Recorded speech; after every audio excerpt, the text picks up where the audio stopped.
ചില സമയത്ത് ഇവർക്ക് നമ്മൾ ആരും അടുത്ത് പോകണ്ട, ചില സമയത്ത് ഇവര് നമ്മൾ അടുത്ത് വേണം, ചില സമയത്ത് ഇവര് നമ്മൾ എന്ത് പറഞ്ഞാലും ഉടക്കും, ചില സമയത്ത് ഇവര് വളരെ സ്നേഹം. ഈ ഫ്ലക്ച്വേഷൻ മനസ്സിലായി വരുമ്പോഴേക്കും നമുക്ക് പ്രായമായി പോകും. നമ്മുടെ ഏറ്റവും പ്രധാനപ്പെട്ട കാര്യങ്ങളെല്ലാം പ്രഷ്യസ് ആണ്. ഒരു മനുഷ്യന്റെ കല്യാണം എന്ന് പറയുന്നത് അയാളുടെ ജീവിതത്തിലെ ഏറ്റവും പ്രഷ്യസ് ആയിട്ടുള്ള പ്രൈസ്ലെസ് മൊമെന്റ്സ് അരങ്ങേറുന്ന ദിവസമാണ്.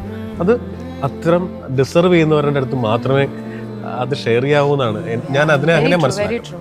ഇപ്പൊ എൻ്റെ അമ്മയാണെങ്കിലും അമ്മയോട് ആരോ ചോദിച്ചു എങ്ങനെയുണ്ട് ജോസഫിന് കിട്ടിയ പെൺകുട്ടി, മാച്ചാണോ ജോസഫിന്? അതെനിക്കറിയാം, എനിക്ക് നല്ല മാച്ചാണെന്ന് അമ്മ പറഞ്ഞത്.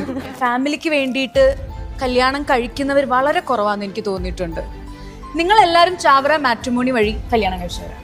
ഞാൻ വളരെ വൈകി വിവാഹം കഴിച്ച ഒരാളാണ്. നമ്മളൊരാൾ പ്രണയിച്ച് കണ്ടെത്തുക എന്നുള്ളത് തന്നെയായിരുന്നു എൻ്റെ കോർ ബിലീഫായിരുന്നു.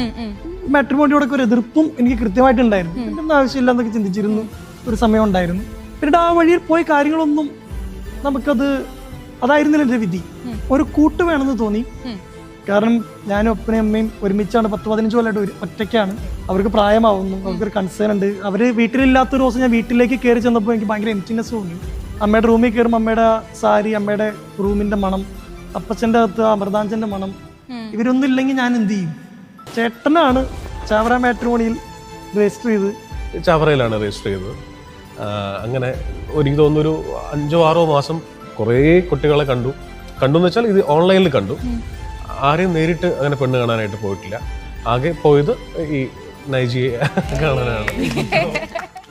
ഈ ഒരു കാലഘട്ടത്തിൽ മുഴുവൻ ചാവറ മാട്രിമോണി എപ്പോഴും സ്പെസിഫൈ ചെയ്യുന്നതും പ്രൊജക്റ്റ് ചെയ്യാൻ ആഗ്രഹിക്കുന്നതും കുടുംബ ബന്ധങ്ങൾ. നല്ല കുടുംബങ്ങൾ തമ്മിൽ ചേരണം. നല്ല കുടുംബങ്ങൾ തമ്മിൽ ചേരുമ്പോൾ ഈ സമൂഹത്തിന് അതിൻ്റെതായ മാറ്റങ്ങൾ ഉണ്ടാകുന്നു.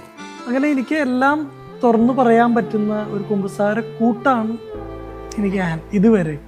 എനിക്ക് എന്തും പറയാം, എൻ്റെ കൺഫ്യൂഷൻസ് പറയാം, എൻ്റെ സ്ട്രഗിൾസ് പറയാം. ഇലപൊഴിയും കാലങ്ങൾക്കപ്പുറം തളിരണിയും കാലം ഉണ്ടത് ഓർക്കണം എന്നാണ് കവി എഴുതിയിരിക്കുന്നത്. നമ്മുടെ മിയ ചാവറ മാട്രിമോണിയിൽ രജിസ്റ്റർ ചെയ്ത.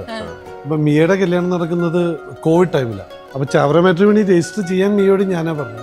മിയയുടെ മദറും കൂടെ ഒരു ദിവസം ഉള്ളപ്പോൾ അപ്പം മിയക്ക് ഡൗട്ടാണ്, എന്റെ കല്യാണം എങ്ങനെ ചാവറ മാട്രിമോണി വഴി നടക്കുന്ന ഡൗട്ടായിരുന്നു. എന്റെയൊക്കെ ഒരു ധൈര്യം എന്ന് പറയുന്നത് if you can dream it you can do it. നമുക്ക് ചിന്തിക്കാൻ പറ്റുന്ന കാര്യങ്ങൾ നമുക്ക് ചെയ്യാൻ പറ്റും. അപ്പോൾ നമ്മുടെ മനസ്സിൽ ആദ്യം വേണ്ടത് എന്താണെന്ന് വെച്ച് കഴിഞ്ഞാൽ നല്ല ചിന്തകളാണ്. എനിക്കൊരു നല്ല ജീവിത പങ്കാളിയെ വേണം എന്ന് പറയുന്ന ഒരു നല്ല ചിന്തയിൽ നിന്നാണ് ഇതിൻ്റെ തുടക്കം. ദൈവം യോജിപ്പിച്ചതൊന്നും മനുഷ്യൻ വേർപെടുത്താതിരിക്കട്ടെ.